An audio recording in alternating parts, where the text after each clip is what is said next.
Bagaimana kabarmu hari ini? Sehat-sehat semua ya, Tante harap. Dan kalian pasti sudah naik kelas bukan?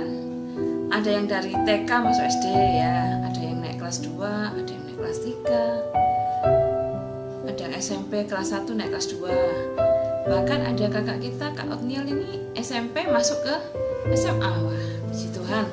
Semuanya diberkati Tuhan dengan kepandaian ya. Tante yakin anak-anak Tuhan, anak sekolah minggu tempat kita, anak-anak yang pandai.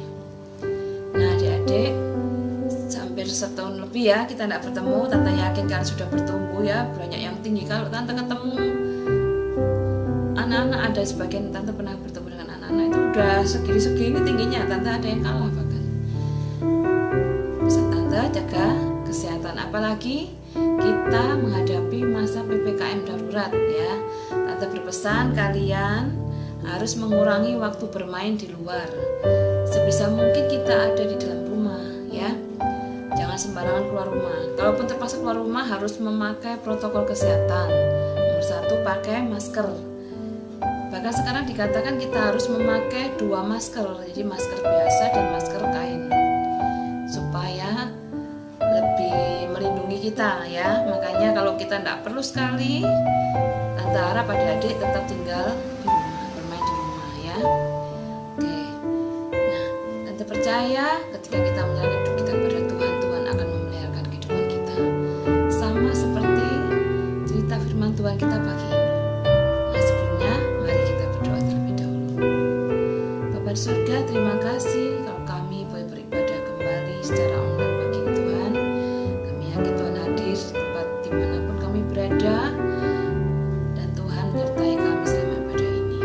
Sebentar kami akan mendengarkan cerita firman Tuhan. Tuhan tolong berikan hikmat pada kami sehingga kami boleh mengerti dengan baik tentang cerita firman Tuhan ini dan boleh menangkapnya apa yang menjadi rema dalam kehidupan kami. Terima kasih Bapa di surga. Dalam nama Tuhan Yesus kami akan mulai mendengarkan cerita firman Tuhan. Haleluya. Amin. Nah, seperti Tante katakan tadi, Tante hari ini bercerita tentang seorang yang disertai oleh Tuhan, yaitu namanya Ishak. Ada yang ingat Ishak ini siapa? Wah, udah lupa Tante, udah lama kita tidak dengar cerita. Nah, Ishak ini adalah anaknya Abraham, anak yang dilahirkan ketika mamanya yaitu Sarah berusia sudah lanjut ya. Jadi Abraham sudah 100 tahun baru Ishak ini lahir. Masih ingat cerita tentang Ishak yang akan dikorbankan di Gunung Moria dan digantikan oleh domba oleh Tuhan. Nah, sekarang Tante cerita Ishak ketika sudah berkeluarga. Jadi suatu ketika tempat tinggal Ishak ini mengalami bencana kelaparan. Jadi Ishak sekeluarga ini terpaksa harus keluar dari tempatnya dan berjalan mencari tempat yang bisa ditinggali. Atas tuntunan Tuhan, Ishak mulai pergi dari rumahnya ya, berjalan.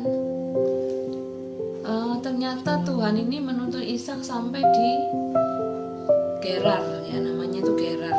Itu negara Filistin. Dan di sana Tuhan itu juga menyumpahi Ishak secara pribadi. Tuhan berkata, Ishak, aku akan menjadikan keturunanmu sama seperti bintang di langit banyaknya. Nah, Tuhan juga pernah berjanji hal seperti ini pada bapaknya Ishak, yaitu Abraham. Nah, anak Ishak ini orang yang taat sama Tuhan ya. Akhirnya Ishak ini menetap di Gerar ini, Filistin ini, negara Filistin ya. Nah, di sana Ishak mungkin sebaiknya kita akan melihat videonya ya supaya lebih jelas ya. Silakan. Ishak si pendamai. Sumber dari Alkitab Perjanjian Lama, Kitab Kejadian pasal 26 ayat 12-35.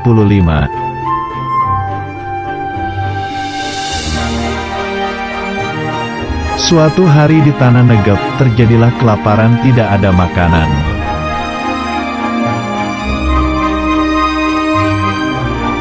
Lalu Tuhan memerintahkan Ishak tinggal di tanah Gerar sebagai orang asing.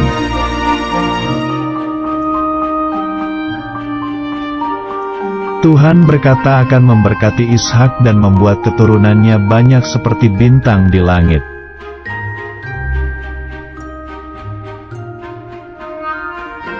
Ishak pun menabur di Gerar dan mendapat hasil panen 100 kali lipat dan menjadi orang sangat kaya.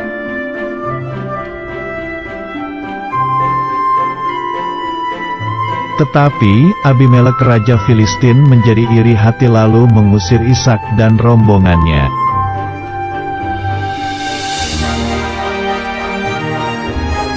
Ishak pun pergi ke lembah Gerar membawa kambing, domba dan lembu sapi yang banyak jumlahnya.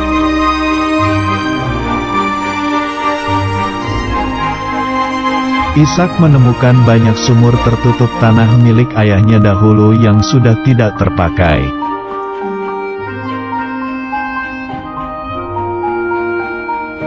Ketika para hamba Ishak itu menggali sumur itu, tiba-tiba keluarlah airnya sangat banyak.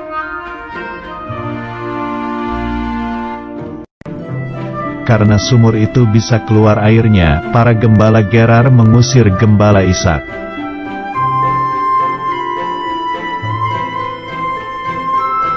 Ishak dan para gembalanya pun mengalah dan menyerahkan sumur itu kepada gembala Gerar.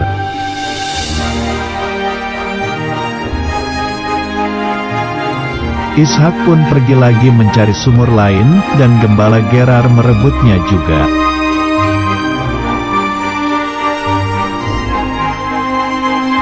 Abimelek tahu Ishak disertai Tuhan, karena itu memohon agar Ishak jangan balas dendam.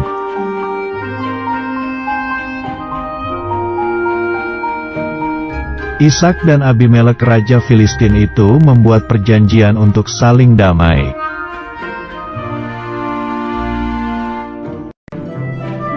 Ishak bertambah kaya lalu mendapatkan sumur baru dan menetap di kota Bersheba.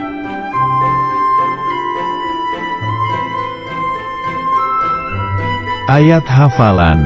Berbahagialah orang yang membawa damai. Kitab Matius pasal 5 ayat 9.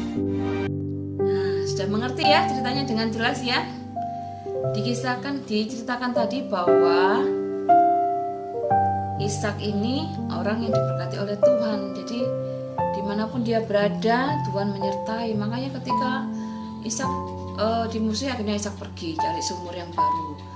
Sumurnya keluar air yang banyak, dirampas lagi sama orang Filistin. Ishak pergi lagi, dan Ishak tidak mau bertengkar. Karena itu dia disebut Ishak si pendamai, karena dia sabar ya, gak mau bertengkar. Sampai berapa kali sumurnya dirampas. Dan akhirnya Raja Abimelek tadi, raja orang Filistin sadar, ternyata Ishak ini orang yang disertai oleh Tuhan. Jadi akhirnya dia mengajak berdamai, dia mendatangi Ishak dan ayo sekarang kita berdamai, kita akan saling menjaga supaya tidak saling mengganggu. Nah, karena Ishak ini orang yang sabar, orang suka damai, dia menerima permintaan Raja Filistin ini. Dan akhirnya mereka hidup damai ya, di tempatnya masing-masing, tidak saling ganggu. Tante harap kita belajar seperti Ishak ini ya, jadi orang sabar yang suka kedamaian. Kalau kalian misalnya ada teman yang mengganggu, nggak boleh langsung marah, berusaha sabar ya. Kalau ada orang yang memperlakukan kita nggak enak, kita harus pikir dulu, mungkin orang ini lagi mengalami masalah atau lagi gimana, jadi dia marah-marah sendiri. Nah, kita harus memahami ya, jangan sembarangan marah ya anak-anak. Jadilah seperti Ishak, si pendamai ya. Apalagi kalau sama orang tua ya, nggak boleh langsung marah terus kerajuk ya, nggak boleh ya. Karena orang tua itu sangat menyayangi kita, pasti yang dikerjakan pasti untuk kebaikan kita ya. Oke. Nah, sebelum mengakhiri ibadah kita, Tante ingatkan lagi, jangan lupa mengerjakan aktivitas ya. Minggu ini kita akan membuat hati, gambar hati ya. Terus dituliskan namamu, terus nama sahabatmu, nggak tahu siapa ya, terserah kalian mau berapa orang, 1, 10, 200 orang boleh ya. Ada nggak yang punya teman 200? Nah, setelah itu kalian tuliskan doa untuk teman-teman kalian ya. Kita belajar berdoa untuk orang lain juga ya. Setelah itu kalian foto ya, hati tadi difoto dan silakan dikirim ke WA grup sekolah minggu ya. Tante tunggu ya, dihias sebaik mungkin, dan Tante yakin pasti semuanya baik-baik, sangat bagus, karena anak-anak sekolah minggu kita anak-anak yang hebat dan kreatif. Oke? Nah, kita akan mengakhiri ibadah kita akan berdoa. Bapa surga, terima kasih kalau kami sudah mendengar firman-Mu tentang Ishak. Kami seperti Ishak menjadi pendamai dimanapun kami berada. Terima kasih Tuhan. Tuhan berkati orang tua kami dalam pekerjaannya. Tuhan berkati kami semua dengan kesehatan. Tutup dengan kuasa darah-Mu, jauhkan dari segala sakit penyakit, jauhkan dari segala virus. Kami juga berdoa buat guru-guru kami.